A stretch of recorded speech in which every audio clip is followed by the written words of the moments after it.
Hello everyone, this is Lisa from Grace and Old Paper. I wanted to come on here today and share with you a few things. I want to show you my idea book and update you on a project I'm working on, and also show you a live and learn moment from a newbie junk journaler. But we'll start right here with my idea book. I made this out of the scrapbook I got from the thrift haul that I did the other day, or a few weeks ago. And you know, this was the one I got, I thought, for a steal of a deal for $4 and some change. But I have seen other ladies refer to their idea books, and I don't know exactly what their idea books look like or what they do with them, but to me, my interpretation was to collect ideas for things you can do in junk journals. So I decided to start with pockets. I had no idea before I got into junk journaling and started watching all the videos that there are so many ways to make pockets. I had no idea. So I have learned differently. So I have started collecting ways of making pockets. Now this first page is kind of a mess because I wanted to write instructions on how to make the pocket, instructions that would make sense to me for when I wanted to make it again. And I started out by handwriting it, and I have to tell you, my handwriting is just not the best. If I go really slow and carefully, I can make it look pretty neat, but otherwise, no. Chicken scratch. So I started out by doing that, and then I typed it and glued over it, so the glue didn't quite cover up everything. But this is my idea book. So see, you can see where I had outlined my little section of instructions. I have also tried to make note of where I got the idea from. All these three pockets came from Gayle Agostinelli. I watch her a lot. This little tag, yeah, this came from Gayle too. And I put it in the pocket section because it does have a little pocket on the front. Isn't that cute? And this little ticket I got from one of my Happy Mails I received from some sweet ladies off of my Facebook group. So I put it on here as the little pull on the tag. I like that. So anyway, this is what I've been working on, and like this one came from Shabbydabbydoodah. That's a really fun and easy pocket to make. This one actually looks harder than it is. It wasn't hard to do at all, and I have already used this in my journal I'm working on, and this came from Scrapbooking with Me. This one, I really can't remember where I got it from, to be honest, so I haven't made a notation on it, but when I discover it, again, I will make a notation of it. Found this one, did this one with Gayle the other day. I went along with it and did it at the same time. I believe it's supposed to be a pocket, and I believe you're supposed to leave the top open, which I failed to do, but it just opens up this way, and you can journal or put pictures in here, but I think it's supposed to be open for a pocket. So anyway, I did that with her. I started out using papers that I really wasn't that fond of, and then I thought to myself, why am I doing that? Just use papers out of my glue book, so that'll save a lot of my scrapbook papers. So yeah, this one right here, I learned from Gayle, and if you do it correctly, you end up with an over-the-page pocket like this, with, you know, a pocket here and a pocket here. Well, when you do it incorrectly, you end up with this, which I still love because it's got a pocket here and a pocket here, and they're both independent of each other, and I really kind of like that. So yeah, you know, a lot of these are really great. I like this one too. This one I'm not so fond of. The pockets are they're more tuck spots, and they're really tight, so I'm not so fond of that, but you know, I'm learning lots of things. Mostly right now I've been watching Gayle Agostinelli and Shabbydabbydoodah and Scrapbooking with Me to learn the pockets so far. My two other favorite ladies, Wishes and Weeds and Sunnyside Journals, they do more, I think, showing what they're doing, and as opposed to, you know, like, let's do pockets today or something like that, where you can search it in the title, because that's what I've been doing, is searching for it in the titles. So anyway, that's my idea book. Y'all let me know in the comment section if I'm doing it right, or should I be doing something differently, or if you have any ideas for it. The update I wanted to give you today is on my 2020 journal. You remember I wanted to make a journal of last year because there was just so much happened in this country and in the world and in our own personal lives here. It was a rough year last year, to say the least. Rough year. So anyway, all I've really done right now to this point is collect some dates and some events. And also, you know, on the back of all the calendars I put in here, I don't know if you remember, but the images were upside down. So what I've done is I went in and I just collaged on the back of every one. Just collaged all of the calendars. I did learn something while I was doing it. If you see here, now the music paper, easy to deal with. This book paper here, easy to deal with. This book paper, pretty easy to deal with. This book paper was so old and so fragile. Maybe not quite so old, but it was so fragile that a lot of times I would tear out of shape. Like this one here, I would tear out of shape maybe to go here, and I'd start gluing it with my glue stick. It would tear off with the glue stick. It was just so fragile. You had to be so extremely careful how you glued it on. But it still ended up looking good. You know, collages aren't meant to be perfect, and I had to overcome some of my get it perfect idealism here to just tell myself, tear it, glue it, place it. Tear it, glue it, place it. And it ended up good, you know.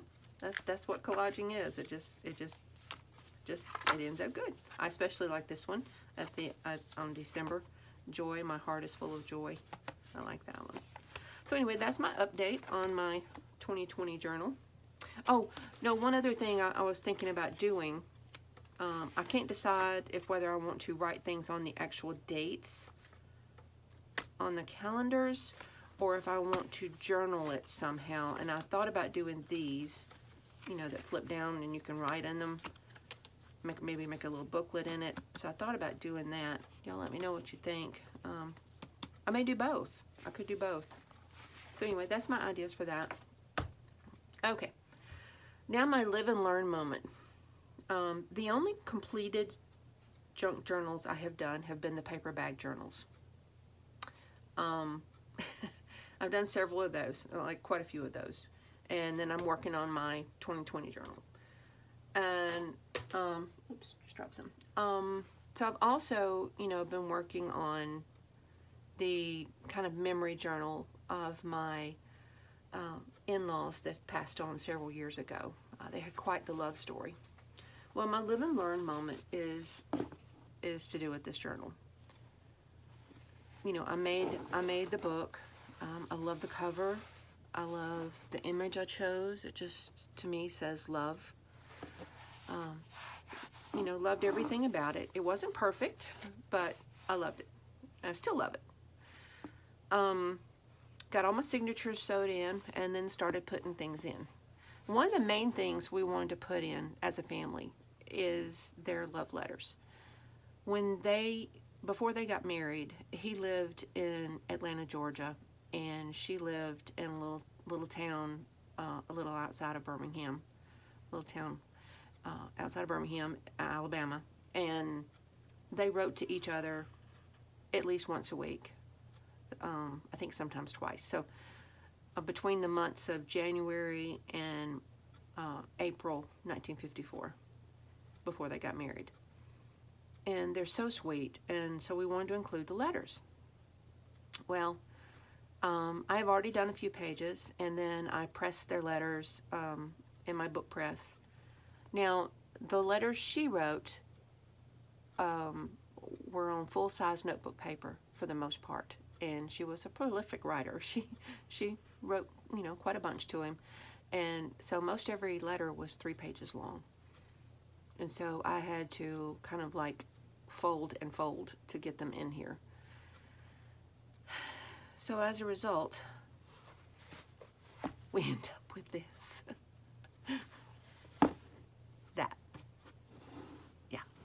That. Now, keep in mind, this is only one signature. is mostly done. The rest of these are blank pages. So, I love what I've done so far. Without a doubt, I love what I've done so far.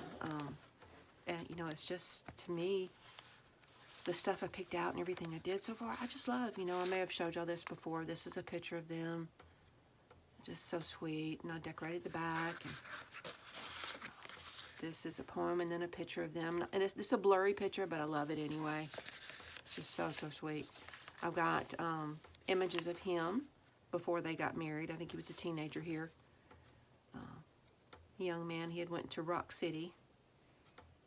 Such a handsome man. I do have his birth certificate, and don't worry, it's not the only copy we have. And then another image of him as a teenager. These are fabric scraps in this fabric flip of some of her shirts that we had saved. I found them in my attic. I believe, going to do a memory quilt and never did. And when I started junk journaling, I said, wait a minute, I think I have something of hers up there, and I went and looked and found these. And then underneath it, I have her original old-timey birth certificate. We also have one, you know, like this, the state issued thing too. We also have that, but I love this old-fashioned one. I did this flip thing, the pocket thing, like I showed you, that scrapbooking with me, and I put some pictures of her and her one of her sisters. Already had my little pocket. She was such a beautiful lady. Oh my goodness, she was so pretty. So I had that, and then it glued in. Just trying to stick to itself right there. This is just a little thing of perfect attendance when she was in school. This right here is from a Life magazine, 1954.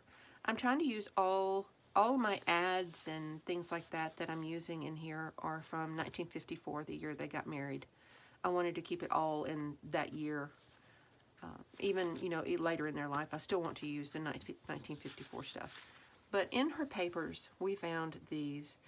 These are autographed to her from Perry Como and somebody called Julius La Rosa.